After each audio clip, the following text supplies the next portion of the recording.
Parfait. Ouais. Bonjour à tous, bon matin. Merci de votre très grande présence, comme d'habitude. Donc, ce matin, je suis accompagné de Paul, Isabelle, que vous connaissez bien de maintenant. Si vous étiez des nouveaux, que c'est votre premier user group, bienvenue. Euh, Comme la plupart des user groups, on garde ça interactif. Si vous avez des questions durant la présentation, faites juste vous démuter. Vous avez le droit de vous démuter sans problème, poser votre question et aussi le chat. Fait que moi et Paul, on va se séparer un petit peu la présentation ce matin. Donc, si vous avez des questions, vous pouvez les poser dans le chat aussi. Un ou deux devrait pouvoir vous répondre selon qui est en train de, de parler. Donc, ce matin, central. Fait que l'idée avec la session ce matin, c'est pas nécessairement de passer juste central en tant que tel. Donc, ça, on l'a déjà fait. Si vous voulez une session pour ça, évidemment, vous pouvez nous contacter. Ça va nous faire plaisir de vous en parler plus en détail. Donc, ça va être un survol de centrale, mais surtout, ce qu'on veut faire ce matin, c'est présenter des features, des fonctionnalités qui sont disponibles que dans Central et aussi que par iOS 10. OK? Donc, vous voyez le sujet. Donc, on va quand même survoler un petit peu aussi iOS 10, là, qui est la nouvelle version de firmware pour les amplis ou les contrôleurs, qui roule uniquement sur Aruba Central. Donc, c'est une obligation. Et avec cette fonctionnalité, ce firmware-là, il y a des nouvelles fonctionnalités qui ont été introduites récemment. Et on va finir avec euh, la nouvelle interface centrale. On va vous présenter un petit peu les changements qui s'en viennent. Côté visuel, il y a des changements aussi au niveau configuration qui s'en viennent dans des phases ultérieures qu'on va vous présenter.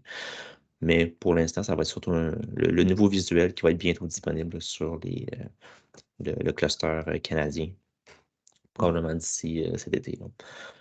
Donc, je commence un peu côté survol de Aruba Central. Donc, juste pour ceux sont moins habitués, qui n'ont pas encore vu la solution. Bon, je vais commencer par ESP. Donc, c'est quoi ESP?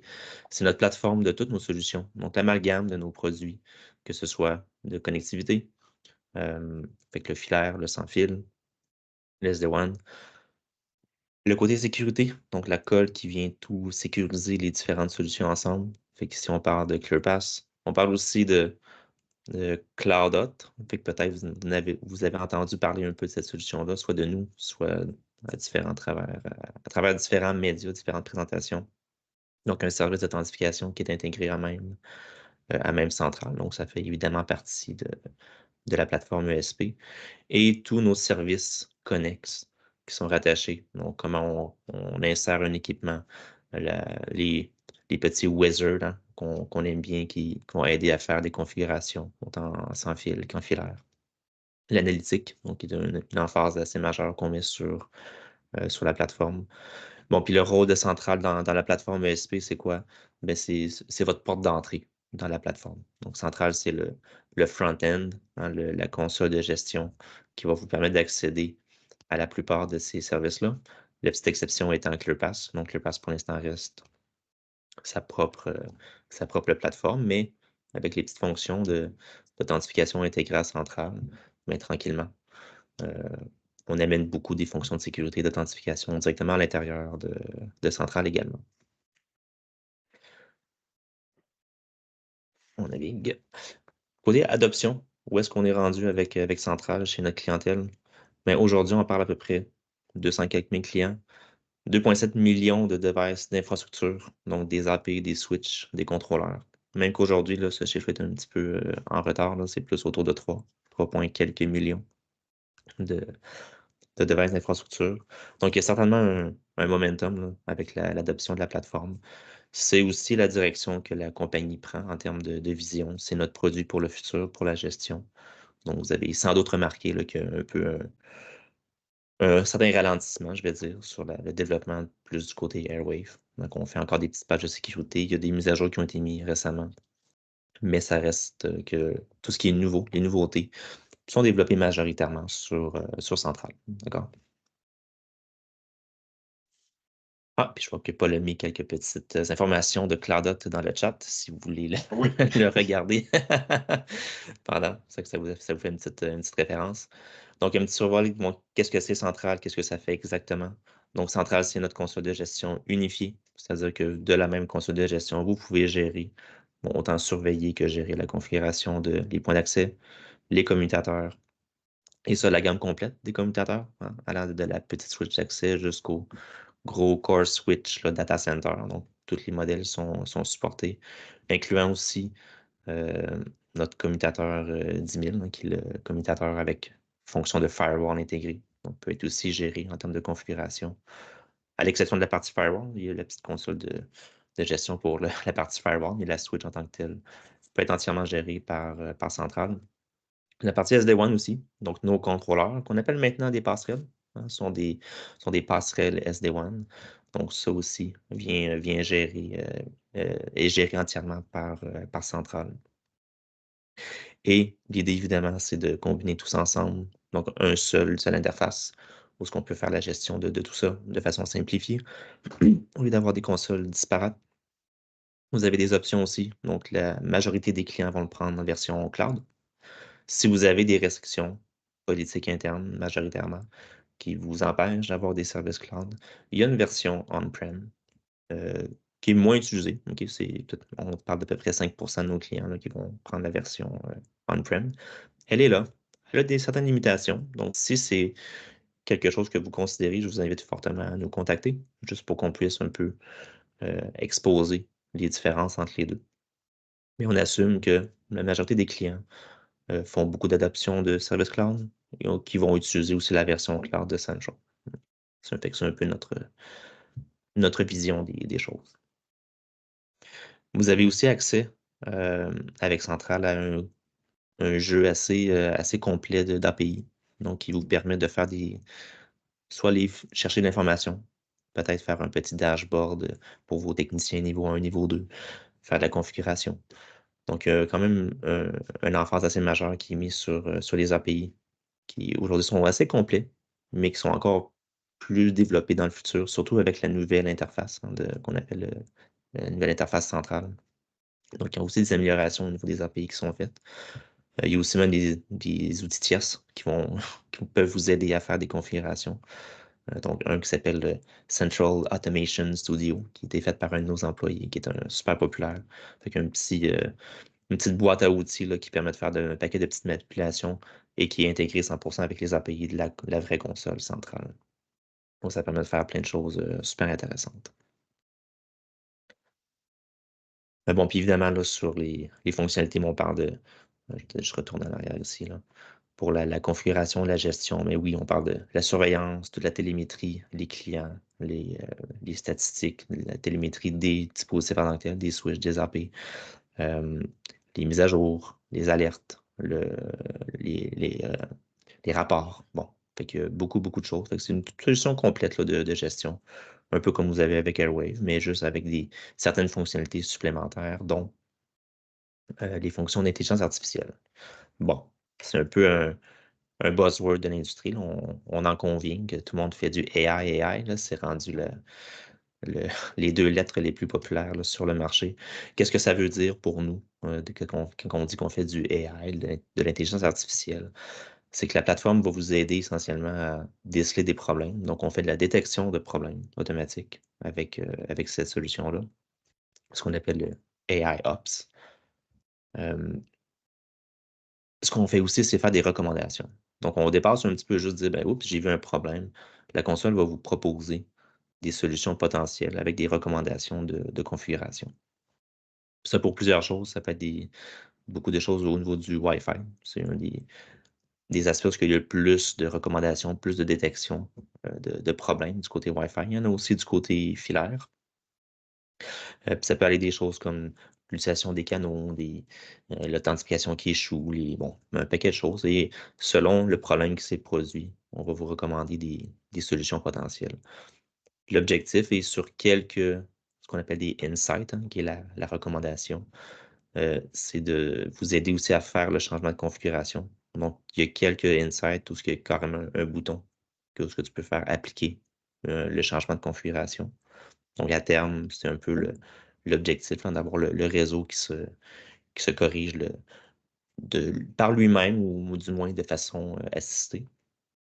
Et il y a différentes autres choses aussi qu'on va utiliser de l'intelligence artificielle, entre autres la recherche. Donc, récemment, dans la dernière version qui a été déployée de Centrale, On a ajouté des fonctions de LLM, hein, donc à la ChatGPT et autres, où ce qu'on peut carrément poser une question.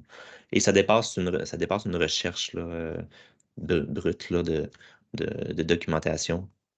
Il y a vraiment, comme si on posait une question à un ChatGPT ou à autre modèle, là, GenAI, là, où ce qu'il va quand même écrire un texte basé sur notre documentation, bien sûr. Donc, il ne va pas aller chercher n'importe quelle donnée sur Internet. Mais nous, on lui feed toute notre documentation interne. Puis on peut carrément poser une question dans la barre de recherche et avoir un résumé ou de l'aide pour une configuration, par exemple. Donc, ça a été récemment ajouté là, sur la dernière version de Central.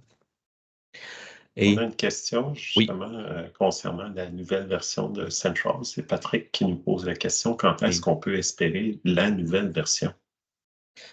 Fait que là, quand on parle de la nouvelle interface, il y a déjà des clusters que c'est disponible. Ça reste disponible, pas encore pour le cluster canadien spécifiquement. OK? Donc, ça, tranquillement, ils mettent la fonction disponible là, sur les différents clusters là, de centrales qui existent mondialement. Donc, il y en a à peu près 6 en ce moment, je crois, qui ont la fonction disponible. Quand je dis disponible, est-ce que c'est disponible at large pour tout le monde? Pas tout à fait encore. Donc, ça reste qu'il faut passer par exemple par moi ou par Paul pour faire activer la fonction sur votre compte, mais c'est pas un problème en soi. Fait que probablement, selon le, je ne vais pas faire de promesses parce qu'on n'a pas encore de date exacte, mais probablement durant le courant de l'été, on pourrait assumer là, que ça devrait autour de ces dates-là. Là.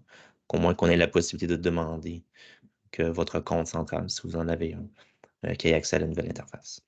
Puis ensuite, un peu plus tard, ben, ça sera tout le monde qui aura accès à visualiser la nouvelle interface. De manière temporaire, bon, ben, il va y avoir un petit bouton qui va te permettre de basculer dans le nouveau mode et revenir selon l'état Tout à de fait. familiarité avec l'interface. Ouais, c'est ça. Vous allez voir, c'est quand même assez différent de l'interface actuelle. Là. Fait qu'il va certainement avoir une petite période d'adaptation, mais on croit que c'est pour le mieux de faciliter l'accès aux données plus rapidement, moins de clics surtout. Puis l'autre petite dernière fonction, AI Assist, qui est aussi une fonction qu'on doit activer explicitement. Donc, vous devez passer par nous là, pour faire activer cette fonction-là, qui nécessite une licence avancée. Puis je vais dépasser un peu les niveaux de licence là, sur Central. Qui ici, c'est pour de la collecte de données automatique. Donc, si, suite à un insight, une détection d'anomalie qu'on a faite, le AI Assist qu'il va faire, c'est qu'il va sortir des logs automatiquement. Euh, Puis encore là, l'objectif, c'est aussi d'ouvrir un billet automatiquement, fournir les logs automatiquement. Encore là, juste faire des étapes à l'avance sans que vous soyez impliqué pour que la résolution de problème soit plus rapide, tout simplement. Bon, les licences, comment ça fonctionne? Évidemment, c'est un service cloud. Même la version on-prem reste un abonnement. Donc, ce sont des abonnements. Vous avez de 1 an jusqu'à 10 et quelques choix entre les deux. Vous avez deux niveaux de licence qu'on appelle le Foundation et le Advanced. La très, très, très grosse majorité des fonctions, presque, je vais dire, au moins 90% et plus là, des fonctions sont inclus dans la licence Foundation. Euh, donc, la gestion, l'alertage, les firmware, les AI Ops, les insights, c'est aussi inclus dans la majorité des AI Ops, c'est inclus dans la licence Foundation. CloudOut est aussi inclus dans la licence Foundation. Donc, il y a quand même beaucoup de fonctionnalités là, qui sont inclus. Advanced, ça va être pour certaines choses très spécifiques, entre autres des API de type streaming, où on peut recevoir des événements live en direct. C'est un peu le genre de choses là, qui va être une des choses là, qui est permise à travers la licence Advance. Je dirais que la majorité des clients ici vont utiliser la version Foundation. D'accord? Autant pour les AP que les switches et les contrôleurs. Bon, fait que pour Centraz, on ne voulait pas aller plus loin que ça pour le survol. Donc, si vous voulez plus d'informations, une démo aussi de la console de gestion, parce que ça fait trop longtemps que vous l'avez eu, ça l'a peut-être changé depuis ce temps-là. Évidemment, je vous invite à nous contacter, ça va nous faire plaisir de vous montrer la console plus en détail. Mais maintenant, c'est plus une question de à quoi je peux avoir accès lorsque je suis sur Central. Et une de ces choses-là, c'est iOS 10. Là, Et je vais laisser ouais. Paul poursuivre avec iOS 10. C'est bon. Donc, concernant l'Aruba OS 10, l'une des choses, en fait, il faut se remettre un peu dans le contexte. Hein. Présentement et historiquement, donc, on avait l'Aruba OS 6, l'Aruba OS 8. L'Aruba OS 8, l'une des difficultés ou des complexités que ça amenait, c'est justement qu'on avait plusieurs systèmes d'exploitation qui devaient être maintenus. Et ça fait plusieurs sortes de déploiements qui ajoutent une certaine forme de complexité. Donc, ça nécessite justement d'expliquer aux différents clients quelle serait la bonne stratégie pour déployer. Donc, on se retrouvait avec, par exemple, une solution Aruba Instant pour laquelle le contrôleur est embarqué dans le point d'accès. On a une solution avec ce qu'on appelle des points d'accès de type campus qui doivent se connecter à des contrôleurs de mobilité et qui eux-mêmes sont contrôlés par ce qu'on appelle le Mobility Conductor. Précédemment, on l'appelait le Mobility Master. Et on a aussi d'autres solutions pour lesquelles on avait ce qu'on appelle un Aruba OS adapté pour faire du SD branch, donc des connexions VPN, être capable justement d'accommoder les connectivités dans des succursales, donc vraiment un style de réseau distant de type étoile. Tout ça, ça amenait une grosse complexité. Ça amenait aussi beaucoup d'efforts au niveau ingénierie parce qu'on devait maintenir justement les différents firmware pour les différents types de déploiement. Avec l'Aruba OS 10, on a dans le fond, on a refait l'ingénierie. On a harmonisé les différents firmware, donc un point d'accès qui soit avec du local bridging ou un acheminement centralisé qui va se terminer dans un contrôleur. Bon, ben ça, qu'on appelle maintenant une passerelle, bon, ben ça va tout être harmonisé. Ça va être une seule base de code, un seul modèle de point d'accès, un seul modèle de firmware qui va être adapté pour toutes les sources. Et la logique de connectivité aussi, on va le voir un peu plus loin, mais va être, dans le fond, harmonisée. Je ne sais pas si certains d'entre vous avaient fait des déploiements au niveau filaire avec ce qu'on appelle la segmentation dynamique. Donc, l'approche qu'on va avoir au niveau de l'accès, que ce soit pour le sans-fil ou encore pour le filaire, bon, mais ça va être la même approche, ça va être la même stratégie de déploiement avec les mêmes fonctionnalités et les mêmes flexibilités. Alors, ouais. Donc, pour être capable de faire en sorte de déployer ça de manière universelle, on a été, dans le fond, obligé de faire une espèce d'abstraction, donc toutes les fonctionnalités de service au niveau de la gestion ou encore de certains types de contrôles. Tout ça, on a ramené ça, donc des fonctionnalités qui auparavant étaient assumées par le contrôleur, sont maintenant gérées dans un contrôleur qui est infonuagique dans Aruba Central.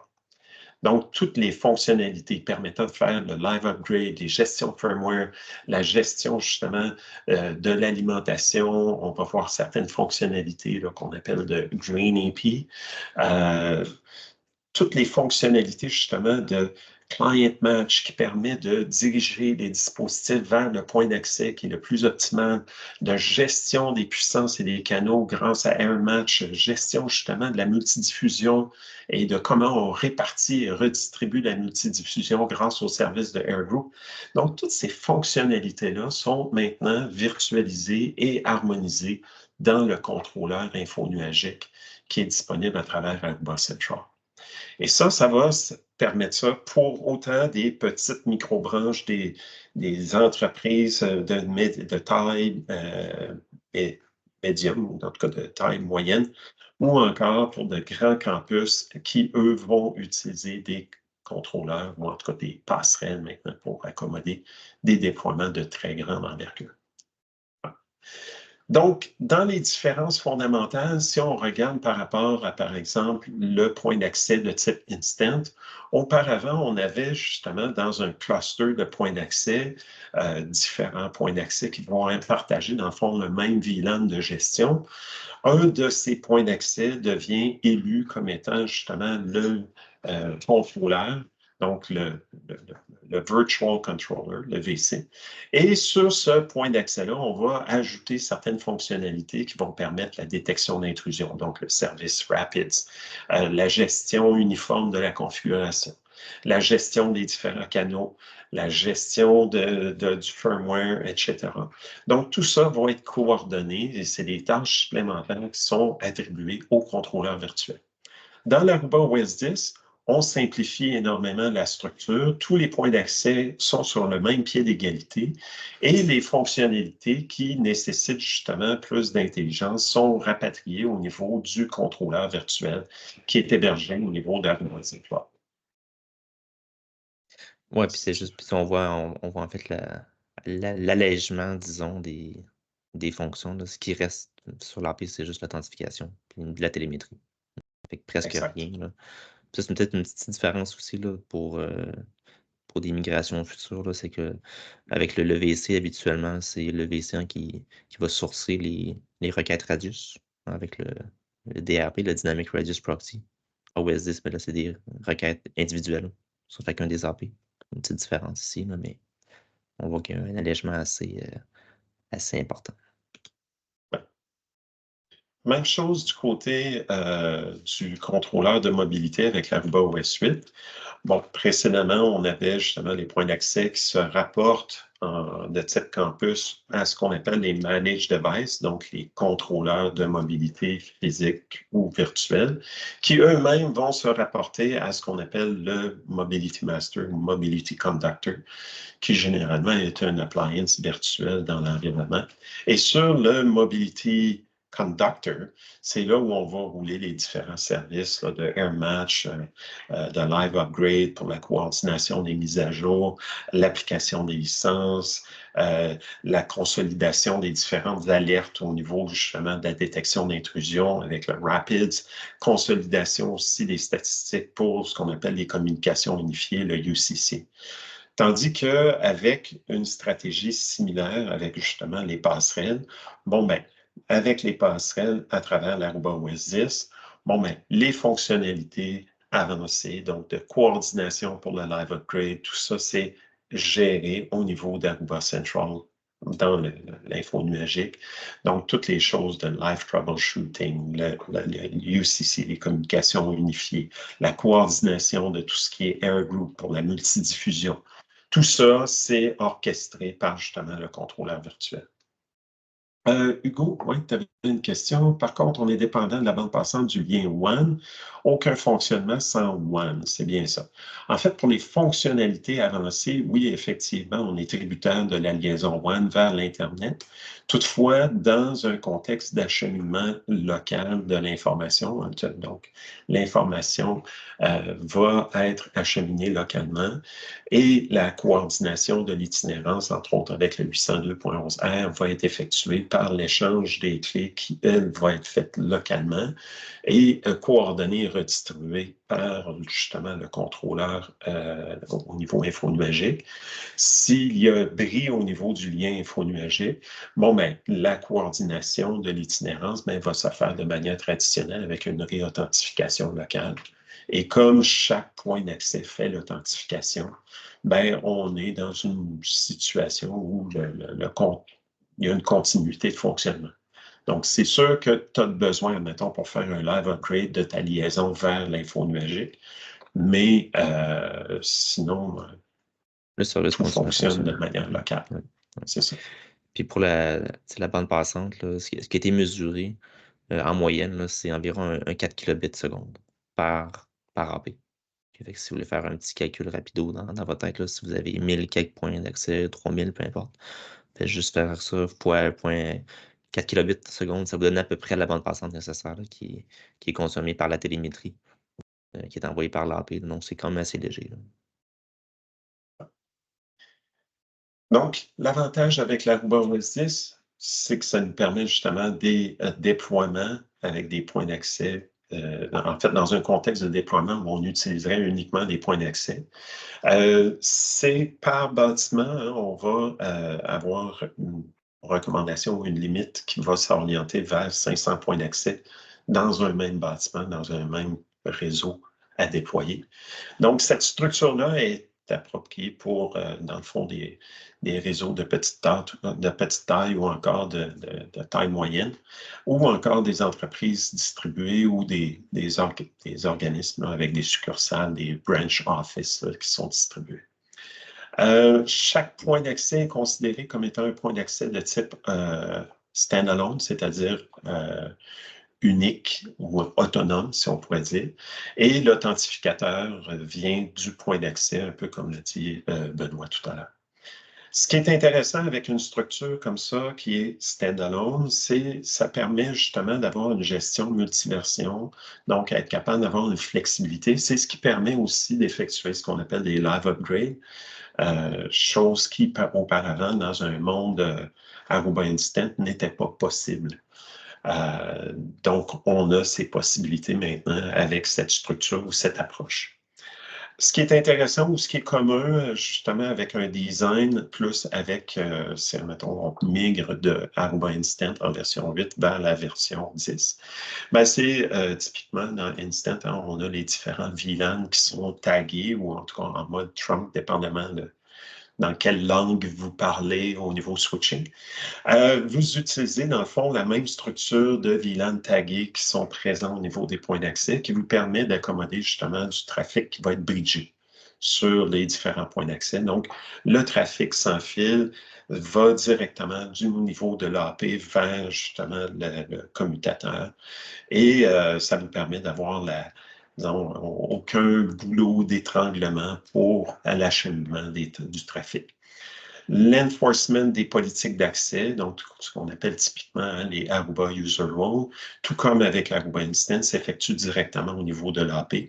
Les points d'accès, dans le fond, vont déchiffrer le trafic sans fil directement sur l'AP.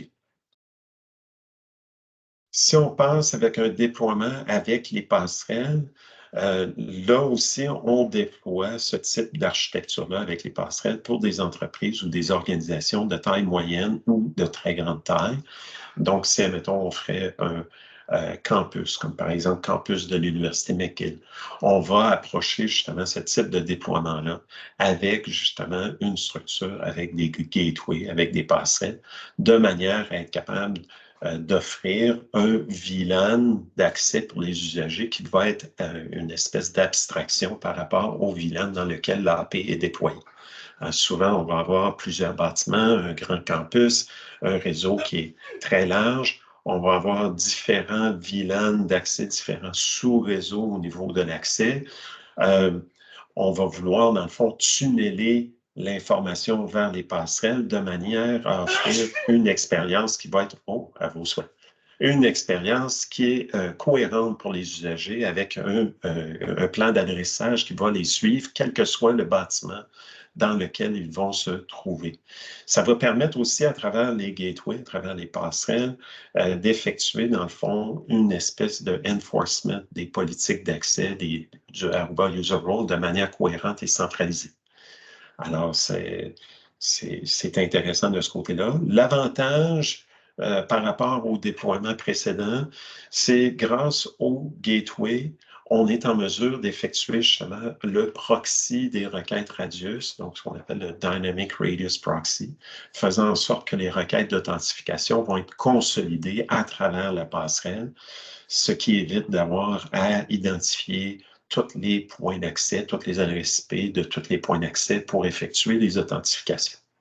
Donc, ça facilite au niveau de la mobilité, permet justement des déploiements de type micro-branch ou encore des déploiements de type multizone et accommoder aussi un déploiement pour ce qu'on appelle le SD-branch pour le Software Defined Branch Office.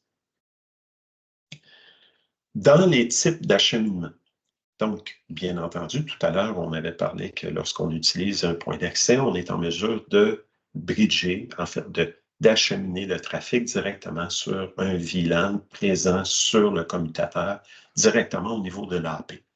Donc, c'est ce qu'on appelle l'acheminement de type bridge mode.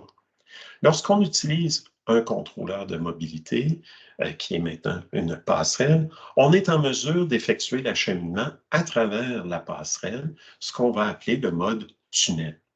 Et maintenant, ce qu'on amène comme subtilité, c'est la possibilité, à travers un même SSID, d'offrir ce qu'on appelle un mode mixte, c'est-à-dire qu'on peut décider si un dispositif en particulier va être acheminé en bridge mode ou encore en mode tunnel, et ce, à travers le même SSID, chose qu'auparavant, on ne pouvait pas faire. Et ça, on a vraiment cette analogie, on offrait cette possibilité-là pour les personnes qui utilisent nos commuteurs, qu'on appelle affectueusement des points d'accès filaires, et qui permettent justement d'effectuer ce type d'acheminement-là hybride. Donc, on pourrait décider, si on authentifie sur un port de switch, qu'on a un téléphone, bon, ben, ça nous permettait de faire, par exemple, la communication vocale était acheminée localement, tandis que sur le même port, si, mettons, on identifiait qu'on avait un poste de travail qui était peut-être BYOD ou autre, qu'on voulait renforcer l'analyse d'informations ou l'analyse qui était faite sur ce poste-là, bon, ben, on l'a tunnelé à travers des passerelles pour appliquer des règles de sécurité plus avancées.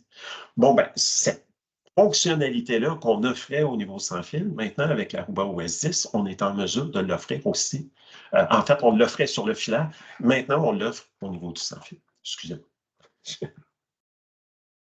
Ouais, puis Oui, qu'est-ce qui est important à comprendre, c'est la flexibilité que ça vous offre. Parce que, tu sais, en mode instant, mais t'es cadré sur le mode du bridge, essentiellement. Quand t'es avec des contrôleurs, t'es essentiellement cadré sur du tunnel, tout est SSID.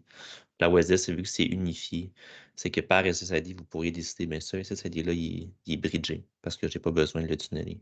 Un autre SSID pourrait être tunnelé.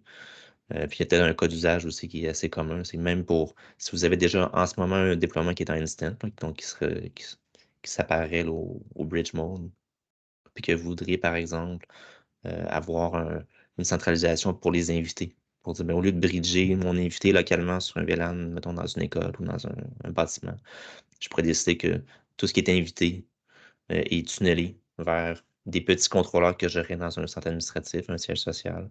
Tout ce qui est corporatif reste localement sur un VLAN.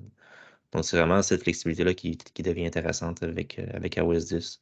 Plus, évidemment, l'ajout là, de l'échelle supplémentaire. Là. Donc, on parle quand même de 500 AP là, dans un même domaine radio ouais. contigu, disons.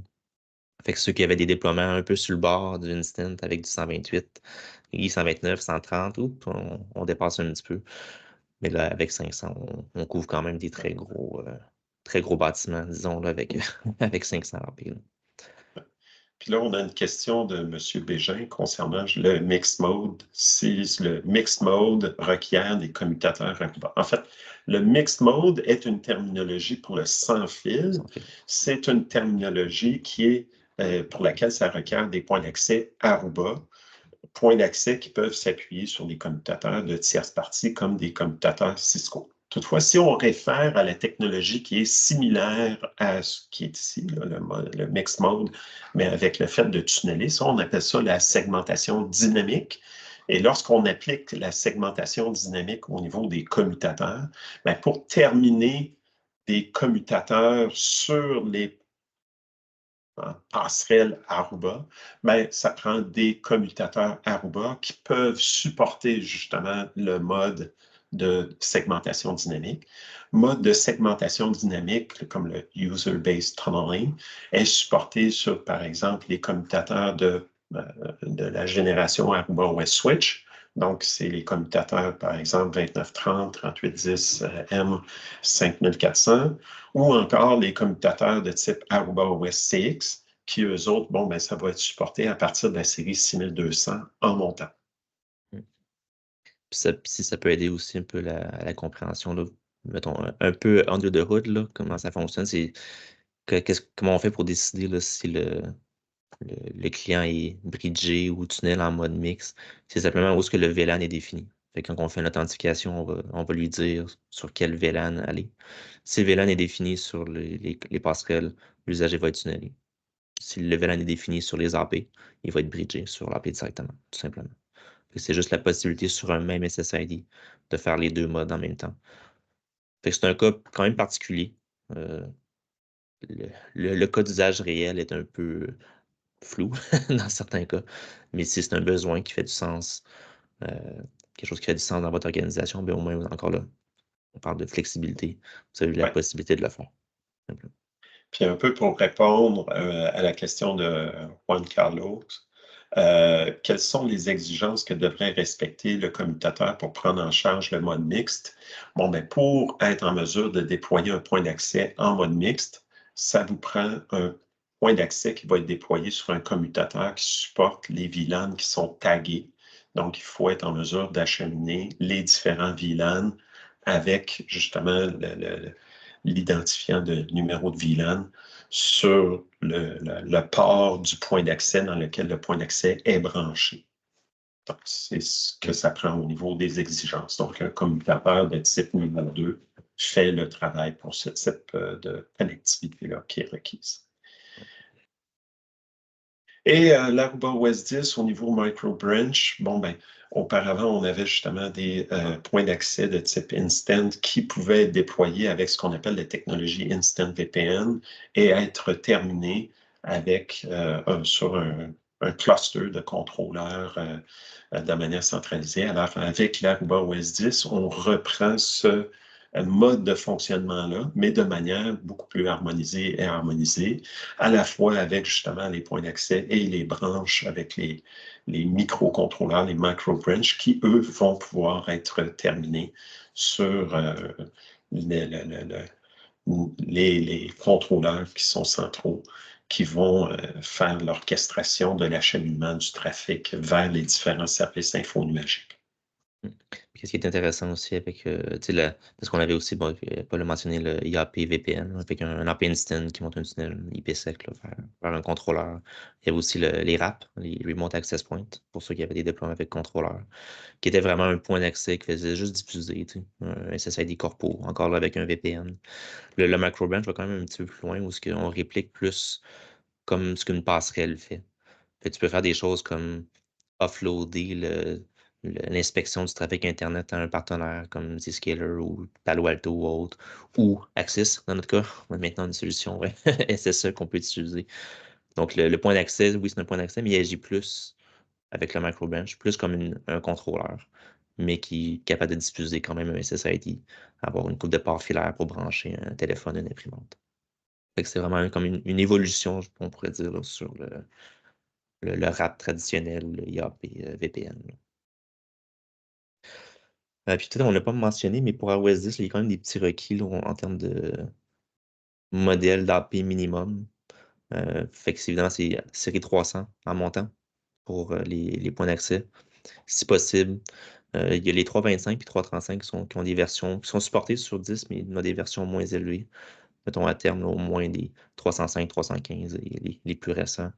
Évidemment, tout ce qui est 500, 600 est supporté là, sur iOS 10. Mais si vous avez encore des AP 200 ou des 100, on n'espère pas, mais s'il y en a encore des 100 dans le, dans le champ, c'est sûr que ça, c'est des AP qui ne peuvent pas monter euh, sur iOS 10 spécifiquement. C'est sûr qu'un AP 200 en mode instant peut être géré par centrale. OK? Fait que ça, c'est possible, juste pas aller sur la version 10. Si c'est par contrôleur, ben là, c'est juste pas possible, simplement. Donc, avec contrôleur, il faut absolument avoir des AP 300 minimum. Puis tous les contrôleurs sont supportés sur iOS 10. Donc, ça, c'est pas. Les contrôleurs récents, là, les 7000, 7000, 7200, 9000, 9200, sont supportés sur Central et iOS 10.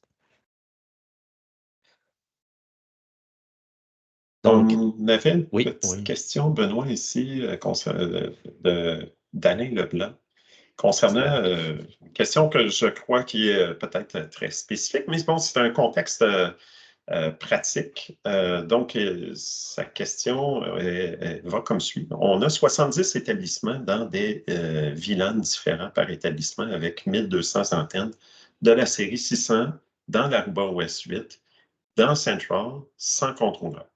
On pense augmenter vers environ 2000 antennes. Doit-on prévoir un cluster de contrôleurs pour notre organisation? Pas nécessairement. OK? Fait qu'on parle aussi de la limite, on parle surtout de limite par bâtiment. Fait que tant qu'on ne dépasse pas le 500 ampères par bâtiment, On n'est pas dans l'obligation de mettre des contrôleurs. Rendu là, c'est plus une décision. Bon, est-ce que je veux, si j'ai mettons, une très grosse école là, qui a 150 AP dedans, est-ce que je veux aller configurer 150 ports de switch pour aller mettre des VLAN dessus ou tunneler puis dire, mais je configure mes VLAN usagers sur un endroit qui est la passerelle. Fait que rendu là, c'est plus une question de opérationnelle, je vais dire, plus que de performance. Mais sur AOS 10, c'est sûr que on peut se rendre jusqu'à 500. Si on reste sur AOS 8, c'est sûr qu'on essaye de ne pas dépasser la limite officielle supportée, là, qui est 128. 128 points d'accès dans un bâtiment. Et beaucoup d'organisations ont essayé d'entreprendre une standardisation, une modélisation au niveau de la structure des VLAN par exemple, bâtiment. Faisant en sorte que, par exemple, le VLAN 10 va toujours être le VLAN de domotique. Le VLAN, mettons, 15 va être toujours le VLAN, mettons, pédagogique. VLAN 20 va être le VLAN pour les visiteurs, etc. Et dans une structure qui est harmonisée, et oui, où on peut avoir des sous-réseaux qui vont être distincts, mais pour lesquels les numéros de VLAN étant normalisés, ça permet d'appliquer des canevas de configuration qui vont être uniformes d'un endroit à l'autre. Alors, ça simplifie aussi de ce côté-là. Mais oui, j'en conviens, ça prend des commutateurs de type commutateur niveau 3 dans chaque point, dans chaque succursale, pour être capable d'avoir ce type d'approche-là qui est normalisé et standardisé. Et ça serait pour la question de contrôleur là, pour Alain. On pourrait plus valider, puis on pourrait s'en parler ensemble si tu veux. Là. Juste valider par bâtiment, disons. Là. C'est quoi le décompte d'AP maximal qu'on prévoit avoir, puis on pourrait déterminer si ça vaut la peine de mettre un contrôleur ou pas. Là. Donc maintenant, avec AOS 10, en assumant que d'ici quelques mois, vous avez fait la mise à jour AOS 10, vous êtes sur Centrale, qu'est-ce que vous pouvez avoir de plus avec AOS 10? Donc, entre autres, une des fonctionnalités qui a été développée, qui est uniquement disponible avec sur Centrale avec AOS 10 spécifiquement, donc pas de Instant là, version 8, c'est ce qu'on appelle les Personal Area Network. Bon, qu'est-ce que c'est un PAN, et non pas les Palo Alto, mais un Personal Area Network? Donc, imaginez, vous êtes dans je vais prendre le cas classique, une résidence, un hôtel, quelque chose qui est public, que vous avez un accès Wi-Fi ou autre. Évidemment, on ne veut pas que votre accès Wi-Fi vous permette d'aller parler avec des dispositifs d'une autre personne, hein, d'un autre employé, d'un autre résident, d'un autre hôtelier, OK, une autre personne qui est dans l'hôtel.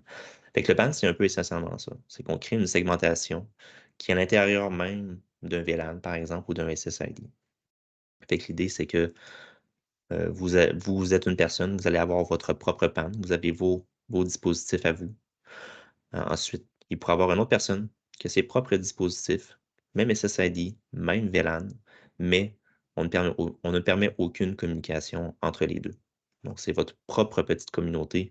Vous avez une autre personne qui va avoir sa propre petite communauté et c'est entièrement segmenté. Donc, ça, c'est une demande qui était assez présente, je vais dire, un peu moins dans le domaine de l'éducation. OK, on en convient, mais c'est une fonctionnalité quand même intéressante qui, je crois, qui s'applique même aussi là, en éducation. Euh, bon, qu'est-ce que ça prend, qu'est-ce que ça fait en général? Bon, ici, on parle, il faut que le réseau soit en mode bridge, OK, pour la première phase. Fait que c'est un nouveau feature, hein, fait que, disponible version 10.6, donc tout frais, tout récent. Centrale 258 aussi tout frais, tout récent. Donc, c'est très, très, très, très, très, très nouveau. Donc, on garde les mêmes limites que à OS 10, donc 500 AP, 5000 clients en mode bridge. On peut créer jusqu'à 5000 réseaux. C'est 5000 PAN, donc réseau personnel, donc essentiellement pour les 5000 clients, donc un réseau par client si on le désire. Il faut des AP 500 ou 600 et exclusivement, donc la fonction ne peut pas être activée là, sur des AP en série 300, même s'ils sont supportés sur la version 10. Et ce qu'on va utiliser en fait, c'est un réseau de type MPSK. Donc, si vous n'avez jamais entendu l'acronyme, bon, qu'est-ce que c'est le MPSK? Si on prend un réseau traditionnel avec une clé partagée, ils ont créé une clé partagée, tout le monde se partage la même clé. Hein, on prend toute la même clé puis on se connecte sur le réseau. Le MPSK pour le Multiple Pre-Shared Key, C'est le concept d'avoir plusieurs clés pour un même réseau Wi-Fi, un même SSID. Et ça, habituellement, dans un déploiement en instant ou en contrôleur, c'est habituellement avec ClearPass, qui va donner un peu la base de données de toutes ces clés-là. Donc, on fait essentiellement une authentification MAC, on retourne la clé de cet usager-là spécifiquement, de ce dispositif-là, puis on utilise ça pour comparer avec la clé là, qui a été poussée, là. Avec Central, c'est la fonction de Cloud Authentication qui va faire fi de la BD de ces clés-là. Donc, il y a des mécanismes qui existent pour créer les clés du réseau SSID. Et en termes de configuration, c'est très, très, très simple. Okay? C'est carrément juste un petit bouton qu'on va aller activer dans le SSID. Donc, on crée un SSID de type personnel, MPSK, Cloud Hot devient le serveur d'authentification, donc qui va les gérer les clés qu'on va utiliser. On va lier CloudHot à une source d'identité cloud, parce que c'est entièrement cloud, donc soit Entra ID, là, le Azure, Google, donc Google Workspace. On a récemment ajouté Okta comme source d'identité, si vous avez Okta dans votre environnement.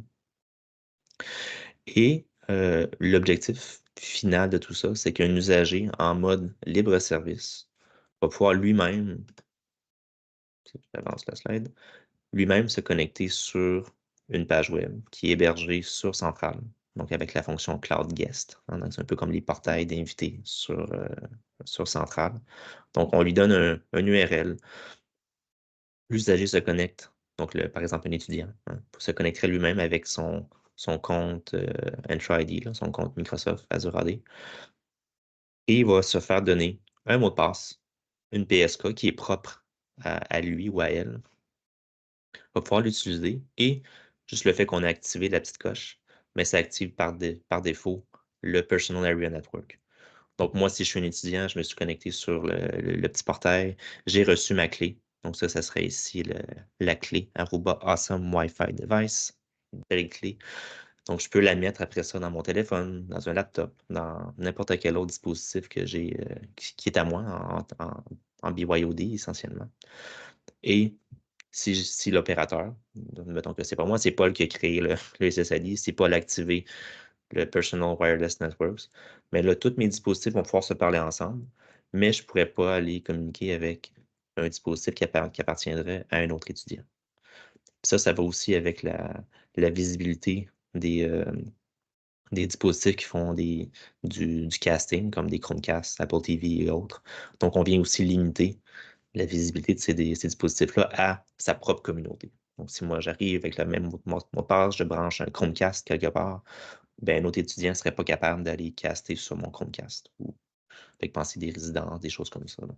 Fait que ça, c'est un cas spécifique, mais juste au moins pour le fait d'avoir un étudiant qui peut gérer lui-même son mot de passe, qu'on n'a pas besoin de partager cette clé-là, parce que cette clé-là va fonctionner seulement que pour mes dispositifs à moi. Donc, c'est ma clé à moi. Donc, on évite de créer une clé qu'on va changer au mois ou qui va évidemment, inévitablement, je vais dire, leaker vers d'autres usagers. Donc, on se ramasse avec des inconnus sur notre réseau à clé partagée parce que les étudiants l'ont donné à tout le monde qui était proche de l'école. Donc, ça vient un petit peu renforcer ce mécanisme-là. Donc, chaque personne a sa clé et ça peut aller jusqu'à chaque personne a son propre petit réseau, sa propre petite communauté à l'intérieur de ce même SSID-là. Donc, c'est pas 5000 SSID, hein, c'est toujours le même SSID. J'ai ma segmentation à moi, ma propre clé. Paul, je pense que tu voulais dire quelque chose. Oui, effectivement, Benoît. Donc là, ça, c'est du WPA2 PSK. Oui, oui. Parce qu'en WPA3, hein, si tu veux, si tu veux bien. Oui, donc c'est ça. Certains manufacturiers vont vous dire, ah oui, bon, on est capable de le faire en WPA3. En fait, ce qu'on a pu observer, c'est que ça permet les manufacturiers qui clament qu'ils sont en mesure de faire ça avec du WPA3. En fait, ils utilisent une espèce de trou, un loophole, là, si on pourrait dire, permettant justement d'utiliser en mode hybride ou rétrograder la clé WPA2 PSK et l'utiliser en WPA2 PSK. Donc, ce type d'architecture-là, présentement, en WPA3, ne peut pas être permise. Puis c'est en cours de débat au niveau du Wi-Fi Alliance et des différents organismes de réglementation pour être capable d'offrir ce type de service-là sous la forme d'un vrai WPA3. Mais ce n'est pas encore normalisé. Donc, il y a des groupes de travail qui planchent là-dessus. Si vous voulez joindre l'épaule à la roue, je crois qu'il y a encore de la disponibilité dans les groupes de travail du Wi-Fi Alliance. On a des docteurs en ingénierie électrique là, qui veulent se joindre s'il y a des places. Mais c'est ça. Puis, l'objectif du WPA3, ultimement, c'est toujours d'augmenter la sécurité, hein, de faire en sorte qu'on ne peut plus attaquer le protocole puis craquer, déchiffrer les clés. Puis le même PSK, puis toutes les fonctions similaires au MPSK qui fonctionnent en WPA2 se basent sur des attaques essentiellement. Donc, on vient carrément craquer la clé sur le fly par l'AP pour permettre plusieurs clés sur le même réseau SSID. C'est pour ça qu'en WPA3, c'est pas possible normalement, à moins de faire des petites manipulations un peu douteuses pour craquer le mot de passe en WPA2 puis réutiliser en WPA3. Donc, c'est pas très clean, on peut en convenir. Mais bon, comme le Paul disait, c'est en discussion avec les grands Manitou qui développent ces protocoles-là pour avoir au moins une façon standard de le faire, qui est basée qui est insérée dans le protocole lui-même. Oui, c'est ça, sans être obligé de faire des artifices. Ouais, c'est ça. Puis ensuite, je vais laisser Paul parler un peu d'une autre fonctionnalité disponible par OS 10. Oui, exactement. Le Green AP est le mode d'économie d'énergie.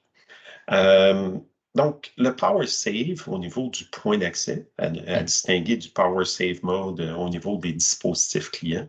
En fait, la méthode qu'on propose ici est d'offrir une mécanique permettant d'économiser de l'énergie au niveau des points d'accès. Donc, on va réduire ou encore fermer les radios lorsqu'il n'y a pas d'activité, soit de manière détectée grâce justement à l'intelligence artificielle ou encore grâce à une activation manuelle basée sur un horaire.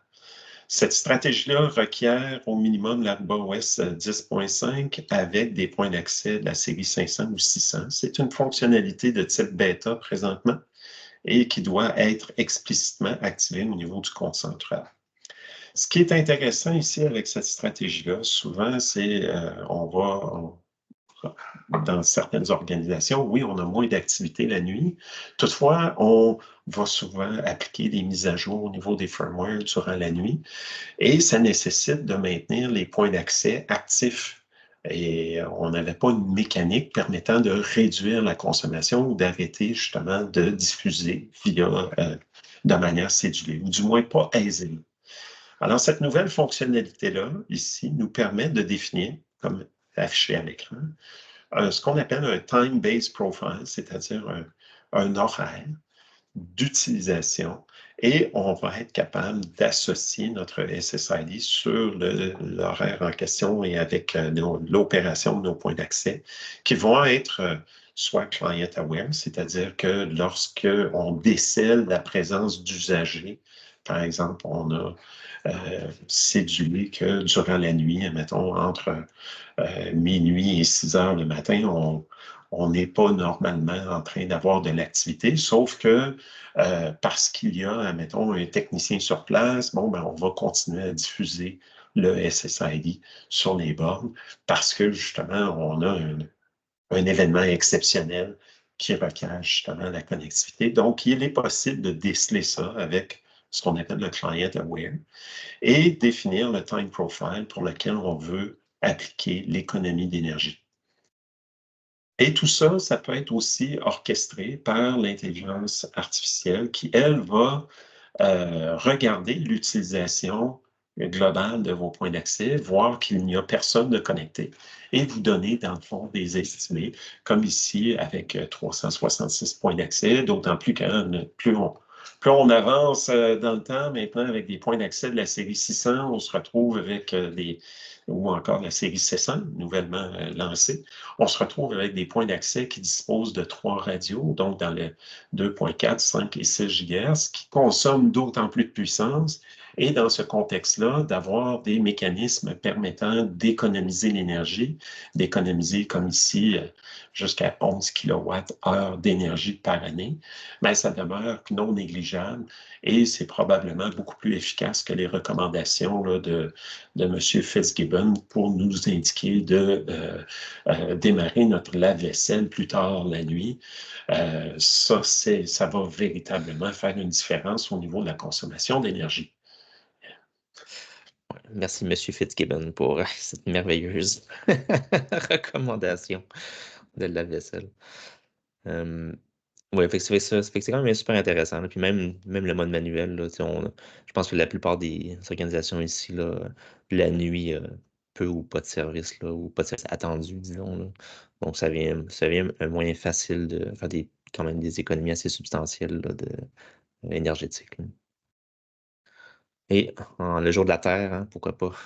Ou c'était lundi, là, je ne sais plus. Bon, on va essayer de faire un effort pour sauver notre Terre. Ensuite, je reprends le flambeau pour la dernière section. Donc, on va dépasser un petit peu 1 heure là, pour la session. Donc, s'il y en a qui doivent quitter, évidemment, vous allez avoir l'enregistrement comme référence. Sinon, vous êtes libre évidemment de rester avec nous. Donc, pour le nouveau central, la nouvelle interface centrale, que nous on appelle affectueusement le CNX, ici chez Aruba. Donc, qu'est-ce que c'est essentiellement? C'est une refonte visuelle et de navigation à travers Central. Donc, il y a différents éléments qui ont été changés. Ben, je dirais quand même beaucoup d'éléments qui ont été changés euh, pour, d'un, présenter l'information de façon plus rapide. Donc, vous avez ici un peu ce qu'on on appelle le système solaire de navigation. Donc, quand vous allez dans un site, donc la navigation est maintenant basée beaucoup sur les sites au lieu des groupes. Là, tu as des labels, tu as différentes choses dans le Central actuel. Donc, on peut s'y perdre un petit peu là, où aller chercher l'information. Donc, il y a comme une décision qui a été prise essentiellement de dire qu'on focus maintenant sur un site. Donc, un site pourrait être un bâtiment ou une collection de bâtiments, mais souvent un bâtiment. Donc, on va aller chercher un site en particulier. On va avoir un accès rapide pour spécifiquement les clients de ce site-là, les applications qui sont utilisées, les alertes potentielles euh, qui sont présentes encore là pour ce site-là, au lieu de chercher à travers une liste globale de clients ou une liste globale d'alertes pour chercher l'information. On a ajouté de l'information un petit peu aussi en termes je veux dire, de retour en arrière. On parle de time travel, hein, c'est très futuriste, Back to the Future. Ouh, qu'est-ce que ça veut dire? Je vais vous le montrer un peu sur un autre slide plus en détail. Mais qu'est-ce que ça veut dire exactement, la fonction de time travel? Mais c'est quelque chose qui est très nouveau, qui est unique. Encore là, une fois sur le marché, il y a juste nous qui a développé une fonction comme ça. Bon, je vous laisse sur votre appétit 2 petites secondes. On va en reparler dans pas très longtemps.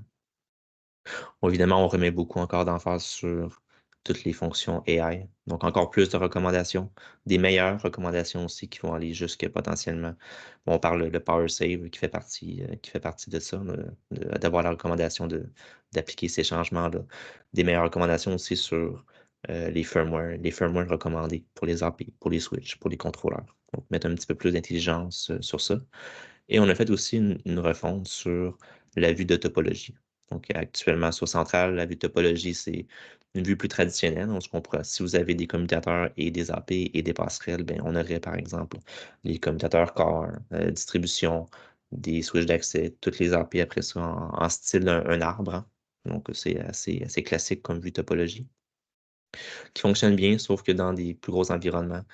Pensez si vous avez un bâtiment de 300 AP, ben, quand on vient dans une vision avec un arbre, visualiser 300 AP un après l'autre, c'est très large, ça prend beaucoup d'espace. Donc, la topologie Sunburst, comme ça qu'on appelle, vient un peu faciliter la visibilité quand on parle de plus gros environnements où il pourrait y avoir beaucoup de dispositifs. Je vais le montrer plus en détail aussi.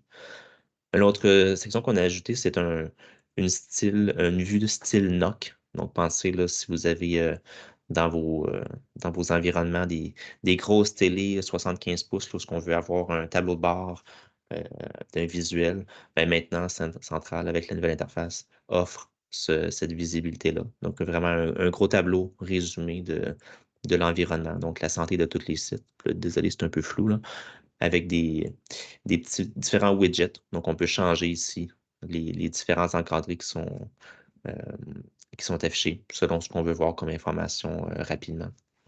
Donc, vraiment avoir une vue globale facilement qu'on préfère afficher là, sur une télé là, dans vos environnements. Bon, la fonction Time Travel, vous avez une petite vidéo qui montre un peu c'est quoi là, pendant que je parle.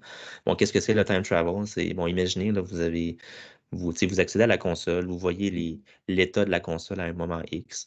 Si vous avez quelqu'un qui vient vous voir, vous dites, ben là, hier, à 3 heures, ça allait pas bien. Mais de quoi avait l'air la console? Mettons que je m'étais logué à 3 heures la veille. Qu'est-ce que j'aurais vu dans la console exactement? Mais c'est exactement ça que la fonction Time Travel vient faire. Quand vous allez dans le. Je vais peut-être leur montrer. Je vais montrer ici un petit peu là. Fait que quand on vient ici, il y a une période de 7 jours qui est disponible dans l'encadré. Je peux aller presque à la minute près, euh, aller cliquer sur une des petites slices. Et ça va me remettre l'interface comme si je m'étais logué à ce moment-là. Fait que ça montre exactement la santé. Le système solaire en bas à gauche va changer selon l'état des clients, les clients connectés, bon, toute l'information qui était là à ce moment-là. Donc, c'est quand même super. Puis ça évite de se baser juste sur des logs, des événements passés, qui ne disent pas nécessairement toute l'histoire, là, tout le contexte de qu'est-ce qui s'est passé. Donc, c'est vraiment une super belle fonctionnalité. C'est unique sur le marché aujourd'hui. Il n'y a personne d'autre qui fait ça. Euh, Fait que c'est une super belle amélioration. On est très, très fiers de ça. La topologie Sunburst. Donc, vous voyez un petit peu encore une petite vidéo de, de quoi ça a l'air quand qu'on traverse le Sunburst. Donc, évidemment, c'est voir les éléments. Donc, ce que vous voyez ici, par exemple, ce serait les switches avec d'autres switches ou d'autres. Ici, c'est bleu foncé, c'est les points d'accès. Donc, c'est ici que ça devient intéressant. Donc, imaginez là, qu'il y aurait 300 points d'accès. Le voir dans une topologie de style arbre, on pourrait en voir de gauche à droite là, pendant très longtemps. Versus ici, ce qui se passe, c'est juste les cases deviennent plus minces. Hein. Donc, fait que si on prend l'anneau qui est externe complètement, là, qui est les points d'accès, mais s'il y en a 300, mais c'est juste l'épaisseur, disons, de la petite case qui va venir moindre pour accommoder les 300 points d'accès. Ok. Fait que c'est juste une vision un peu différente de la topologie traditionnelle. Mais c'est ça, quand il y a beaucoup d'équipements dans un site, ça aide beaucoup là, à visualiser correctement ce qui est vraiment présent dans le site. Là. Puis oui, Paul fait mention là, que VisualRF, là, la fonction de cartographie, donc d'insérer des plans d'étage, euh, comme on l'avait dans Airwave, est disponible aussi là, sur Central. Puis là, dans la nouvelle interface, il y a une refonte de ça qui a été faite complètement. OK. Donc, c'est beaucoup plus beau, plus rapide, plus plein de choses. Donc, c'est beaucoup plus performant que le Visual RF là, qui est présent sur Airwave et actuellement sur Central, qui est essentiellement la même chose là, sur Central. C'est presque le même engin là, qui a été un petit peu modifié, mais c'est un peu le même cerveau en arrière, tandis qu'avec la nouvelle interface, ça a été refait complètement neuf. L'autre chose aussi qui va changer sur la nouvelle interface, c'est la façon qu'on fait la configuration. Donc ça, c'est du futur un petit peu. C'est phase, on va dire phase 2 pour la nouvelle interface. Donc phase 1, disons, là, si je reviens ici de petits instants, ce que vous allez voir, c'est vraiment le petit bouton qui vous permet de tomber sur la nouvelle interface ou pas. Donc le bouton reste toujours facilement accessible. C'est pas, on le fait une fois, puis après ça, vous êtes pris dedans. On l'active, oups, c'est beau, je cherche telle chose, ou j'ai besoin de faire une configuration. Donc, jour 1, bien évidemment, si vous avez besoin de faire un changement de configuration, on doit sortir du mode de la nouvelle interface pour faire les configurations parce que la config n'est pas encore disponible dans la nouvelle interface, mais c'est évidemment l'objectif. Entre autres, si on prend par exemple sur iOS 10, on perd le concept du contrôleur virtuel, hein. Fait c'est quand même très fréquent, là, si on a je prends l'exemple avec Airwave, là, si on a un groupe dans Airwave avec 1000 AP, avec des sites différents, mais souvent on vient faire des overrides, hein, des changements locaux sur chacun des clusters. Vu qu'on n'a plus de VC avec iOS 10, c'est plus pas complexe, mais c'est un peu plus tannant, dans le sens où je dois aller sélectionner les AP du site pour faire mon override. L'objectif avec la nouvelle interface, c'est de reprendre un petit peu le concept d'une hiérarchie de configuration. Donc, on garde le concept de groupe, mais on va beaucoup plus se baser sur les sites. Donc, le site devient le contenant principal sur lequel on va axer tout, avec les plans d'étage, ou la surveillance, le système solaire et aussi la configuration. Donc, on vient un peu répliquer ce qu'on faisait avec le VC, hein. Donc, on met des points d'accès dans un site. Je vais pouvoir aller faire une configuration sur un site ou au niveau global. Donc, un peu le même principe, hein. Donc, je pourrais avoir une configuration tous les éléments communs. Donc, toutes mes définitions de serveur d'authentification, de mes SSID, mes rôles. Je le fais soit au niveau global ou dans une collection de sites. Ici, j'ai besoin d'aller écraser, par exemple, l'ID de VLAN pour un SSID par site, mais là, je pourrais aller le faire directement sur le site. Et ça, il y a différents niveaux. Donc là, vous voyez tous les niveaux possibles sur lesquels on peut aller faire des changements. Donc le global, une collection de sites là, qui pourrait être l'entreprise au complet. On garde encore le concept de groupe. Donc si on veut grouper des dispositifs d'une certaine façon, d'une certaine logique, on peut le faire encore. Puis évidemment, je peux aller faire un changement directement sur un point d'accès ou sur un contrôleur en particulier.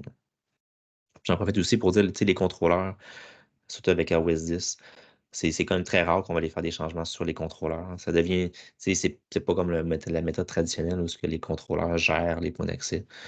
C'est vraiment central. Tu sais, toute la configuration des SSID est faite sur les AP, même quand je tunnel, hein. Fait que ça devient juste une case à cocher pour dire, toi, sur l'AP, le SSID, tunnel vers tel contrôleur, puis après ça, j'y touche plus, tu sais. Fait que le contrôleur devient vraiment un chemin de données, un data path seulement. Puis c'est très rare qu'on va toucher vraiment aux configurations, ajouter un VLAN, ajouter une adresse IP sur le contrôleur, des choses un peu comme ça, mais j'ai pas besoin de configurer les API sur les contrôleurs. C'est pas le contrôle, c'est plus le contrôleur qui fait ça, c'est central. Et aussi encore là, si on va encore un petit peu plus loin, donc dépasser cette deuxième phase-là, donc on pourrait appeler ça phase 2.5, phase 3, c'est ici de unifier les configurations. De dire ben, que je crée, par exemple, une politique de sécurité. J'applique la politique de sécurité et c'est central qui va s'assurer que cette politique-là fait du sens au niveau des switches, au niveau de l'AP, au niveau du gateway. Et que tout ça soit fait par le plus possible à 100% par API. Puis l'objectif, c'est vraiment 100%. C'est-à-dire que vous devriez être en mesure normalement de, de passer n'importe quelle configuration de n'importe quel dispositif par un call API, si vous le désirez. Fait que c'est l'objectif de design qui a été fait, qui a été choisi. Bon, On j'ai a une petite question, quelques ouais. questions. Fait qu'Alain, bon, phase 2 prévue pour quand? C'est un enjeu pour l'instant avant de passer à OS 10. Oui, puis ça, je sais que j'en conviens là, pour certains, surtout ceux qui sont en instant, ça peut être un bloquant ou un irritant, disons, là, pour la migration vers iOS 10. J'ai pas de date encore. OK. Même à l'interne, on n'a pas encore de date officielle là, sur quand que la partie config va être disponible là, sur la nouvelle interface. C'est sûr qu'on va vous garder au courant de ça. Puis je sais que toi, Alain, c'est un, un point en particulier, là. Donc ça, évidemment. euh, ouais, puis je vois Patrick qui parle qu'on avait annoncé beaucoup de choses, là, tout ça, Atmosphère 2023. Donc là, c'est souvent un peu comme ça. On annonce des choses pas mal à Atmosphère. Après un an après, ça commence à percoler tranquillement là, vers la réalité et la production, hein. Donc, on est là en ce moment. Fait que la config, c'est ça, on n'a pas de date encore là, pour vous, malheureusement. Mais je peux vous assurer qu'on le suit de très, très, très près là, à l'interne. Puis vous allez être dans les premiers à le savoir là, quand ce sera le cas. Est-ce que mon Scarewave a une date de fin de vie, fin de vente? Pas encore. Donc, même à l'interne, on n'a reçu aucune notice comme quoi que Airwave se faisait mettre fin de vente. Donc, il reste encore. Airwave va vivre encore un certain temps, certainement. Puis évidemment, vous avez toujours, oubliez-le pas, euh, le 5 ans de support, hein. Quand on met un logiciel ou un équipement en fin de vente, il y a toujours un 5 ans de support logiciel où ce qu'on vend encore des patchs, des mises à jour pour ce produit-là. Donc, c'est sûr que Wave ne disparaîtra pas du jour au lendemain, tout simplement. Mais c'est sûr que oui, on s'attend à ce que ça arrive, là. On n'a juste pas la date encore à l'interne.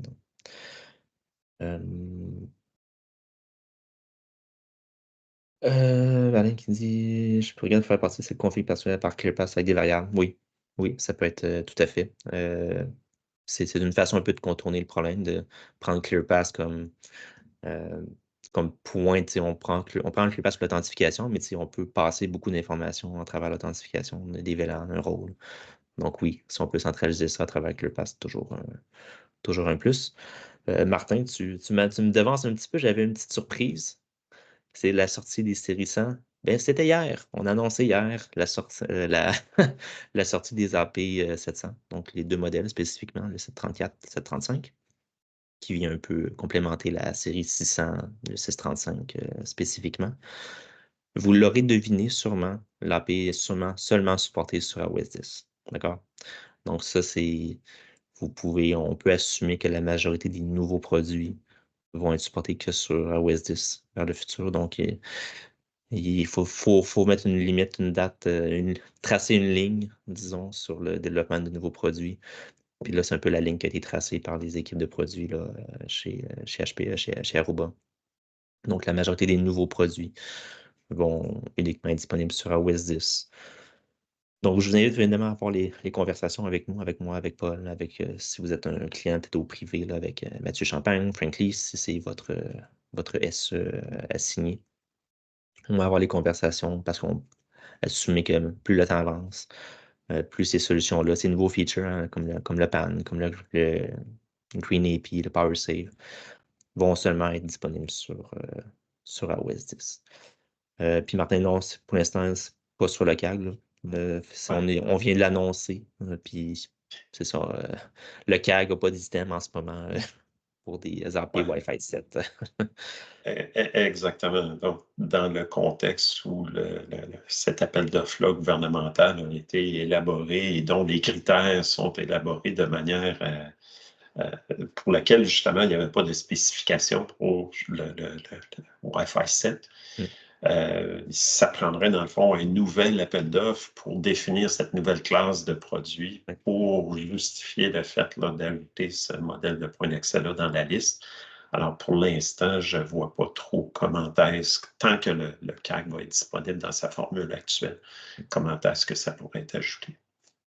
Ça pourra faire l'objet peut-être d'un futur user group, là, peut-être pour les prochaines sessions là, l'année prochaine, après l'été. Je sais, c'est quoi le Wi-Fi 7, là, c'est quoi les produits, bon, qu'est-ce que ça change? Il y a des petits changements. Est-ce que c'est super intéressant pour le Enterprise? On vous en parlera. Est-ce que c'est pertinent ou pas? Mais c'est sûr que c'est le nouveau standard. La prochaine session, normalement, va être sur Wi-Fi 6E sur la fonction AFC. On ne sait pas encore si ça va être ratifié ou accepté dans la réglementation rendue là. Je ne sais pas si Paul, toi, tu as eu de l'information là, supplémentaire. Je pense que ça va être pour la fin de l'année, probablement, Ouais, c'est ou ça. début de l'année prochaine au niveau de la réglementation canadienne, mais bon, on est Ouais, encore en attente ouais. de ce côté-là. Mais ça demeure quand même quelque chose là, qui va être pertinent. On vend des points d'accès de la série 734 et 634 et 654. Mm. On commence à commercialiser les points d'accès qui sont pour l'extérieur avec le 6 GHz. Alors, dans ce contexte-là, de dire, bon, ben oui, je suis prêt à déployer, j'envisage justement ces modèles de points d'accès-là pour le futur. Alors, de savoir quelles en sont les implications, je crois que ça demeure quelque chose de pertinent. Mm. Juste avant de quitter, j'ai vu tu sais, entre les merci, Gaby Chevrette posait une question aussi. Pour... Combien d'heures de travail pour passer de OS 8 en mode contrôleur vers OS 10 soit central? Bon, question un peu chargée, c'est dur à dire. Ça Euh, dépend. c'est ça, la réponse classique, ça dépend.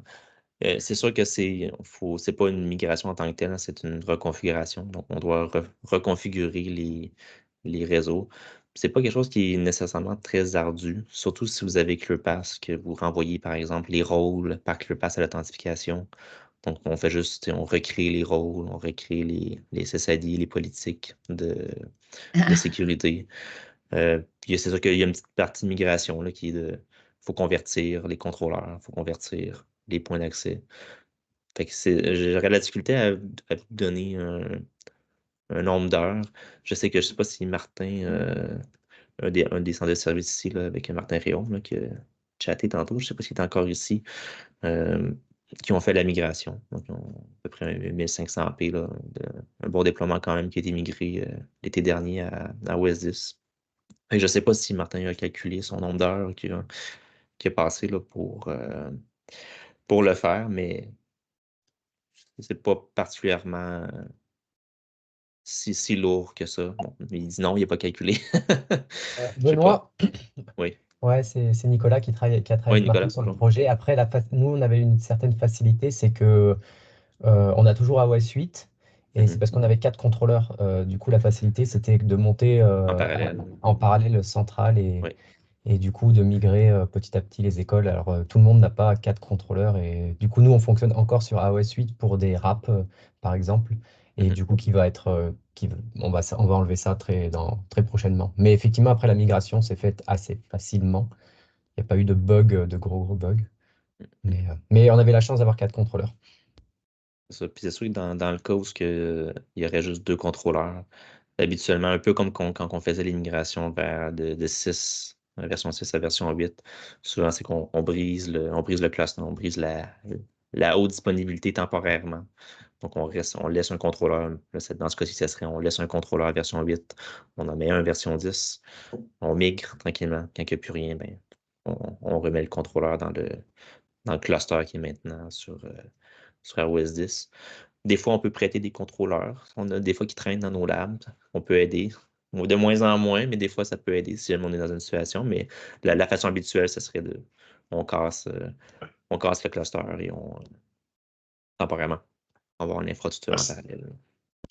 Si tu veux considérer ça, Gabi, là, je t'invite à communiquer avec moi, puis on pourra discuter justement de la stratégie ou de la pertinence ou de la manière dont on peut procéder, là. Donc, ben, sur ce, c'est tout. Fait que merci de votre présence. Toujours très apprécié. Fait que la prochaine session, Wi-Fi 6E, le mécanisme AFC, hein, pour les points d'accès extérieurs et connectérisés. Donc, on se verra à ce moment-là. Merci beaucoup, monsieur. Merci aussi à tout le monde Merci. d'avoir été Bonne journée. présent. Bonne journée. Bye bye.